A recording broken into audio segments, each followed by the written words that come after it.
नमस्कार दोस्तों, मेरा नाम है आशुतोष और आप देख रहे हैं डायनामिक इम्पल्शन। आज के इस वीडियो में हम बात करेंगे 11 जून 2022 के करंट अफेयर्स के और ज्ञान को कभी भी छोड़ना नहीं चाहिए, इसलिए वीडियो को अंत तक अवश्य देखिएगा। सबसे पहला प्रश्न है, हाल ही में कौन प्रसार भारती के सीईओ नियुक्त हुए? Who has been appointed as the CEO of Prasar Bharati recently? A Ashwini Sehgal, B Mayank Agarwal, C Surendra Shrivas, D Vikas Gupta. And the right answer is Mayank Agarwal. तो हाल ही में मयंक अग्रवाल को प्रसार भारती का सीईओ नियुक्त किया गया है। इन्होंने शशि शेखर वेपंती की जगह ली है, जिनका 5 साल का कार्यकाल पूर्ण हो गया था। इस्तीफा वगैरह नहीं दिया है, यहाँ पर कार्यकाल के हिसाब से होता है। तो इन्होंने 5 साल का कार्यकाल पूर्ण किया, इसके बाद मयंक अग्रवाल को इनकी जगह दी गई। अगला प्रश्न है, हाल ही में भारत ने किस देश को 12 हाई स्पीड गार्ड बोट सौंपी? Recently India handed over 12 high speed guard boat to which country? A Vietnam, B Indonesia, C Philippines, D Italy. And the right answer is Vietnam. तो हाल ही में भारत ने वियतनाम को 12 हाई स्पीड गार्ड बोट सौंपी है। Boat यानी कि नाव। तो इसे भारत सरकार के 100 मिलियन अमेरिकी डॉलर के क्रेडिट लाइन पर सौंपा गया है। ऐसा रक्षा मंत्री राजनाथ सिंह जी ने अपने वियतनाम दौरे के दौरान ही किया है। बहुत ही ज़्यादा इंपॉर्टेंट क्वेश्चन है रक्षा के क्षेत्र से, अच्छे से समझ लीजिएगा। ये किस टाइप की बोट्स हैं इसको भी देख लीजिएगा। क्वेश्चन में बोट लिखा था, लेकिन ये एक्चुअल में बोट है। अगला प्रश्न है, हाल ही में कहां पर सूफी महोत्सव का उद्घाटन किया गया? Where was the Sufi festival inaugurated recently? A Shillong, B Haldwani, C Srinagar, D Patna. And the right answer है श्रीनगर। तो हाल ही में जम्मू और कश्मीर के श्रीनगर में सूफी महोत्सव को आयोजित किया गया। इसका उद्देश्य क्या है? तो इसका उद्देश्य है जम्मू कश्मीर के सूफियों और ऋषियों को बढ़ावा देना, उनकी जो जानकारी है, जो संस्कृति है भारत की, जम्मू और कश्मीर की, उसे आम जन तक पहुंचाना। आम जन तक यानी कि जो पर्यटक आते हैं उन तक पहुंचाना। ऐसे हर राज्य लगभग करता रहता है, अलग अलग महोत्सव होते हैं, इन सभी की जानकारी भी आपको होना चाहिए। अगला प्रश्न है, हाल ही में किसने हाथ से मैला ढोने की प्रथा को खत्म करने के लिए रोबोट विकसित किया? Recently who developed robot to eliminate the practice of manual scavenging?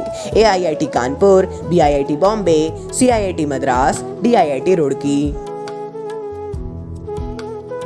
And the right answer is IIT Madras. तो हाल ही में आईआईटी मद्रास के द्वारा जो मैला ढोने की प्रथा है, इसको खत्म करने के लिए आईआईटी मद्रास ने एक रोबोट विकसित किया है।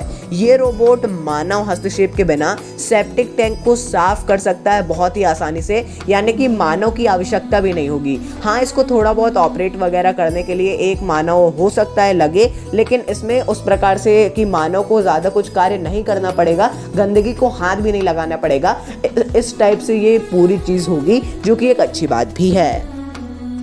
अगला प्रश्न है, हाल ही में किसके द्वारा भारत का सबसे बड़ा शैक्षिक मेटावर्स लॉन्च किया गया?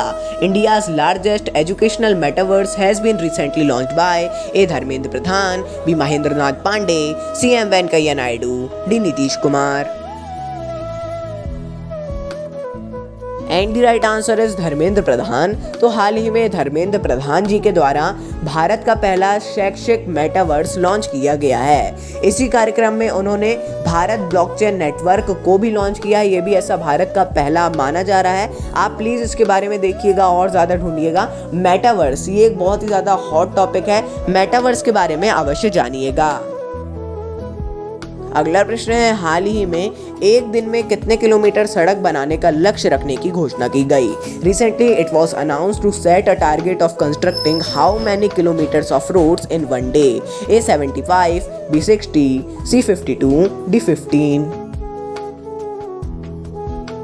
And the right answer is 60। तो हाल ही में केंद्रीय सड़क परिवहन एवं राजमार्ग मंत्री नितिन गडकरी जी के द्वारा प्रतिदिन 60 किलोमीटर सड़क बनाने के लक्ष्य की घोषणा की गई है। एक वाकई में एक बहुत ही ज़्यादा बड़ा लक्ष्य है, मंत्रालय के अंडर में, राज्य सरकार के नहीं, इस मंत्रालय के अंडर में। और 2021-22 की रिपोर्ट के अनुसार हम प्रतिदिन लगभग 28 किलोमीटर सड़क ही वर्तमान में बना पा रहे हैं। इसका कारण अभी तो कोविड-19 को बताया जा रहा है। देखते हैं, ये लक्ष्य रखा है, हाँ होना तो चाहिए ये सफल। अब नितिन गडकरी जी ने बोला है और अधिकतर काम उनके सफल ही हुए हैं।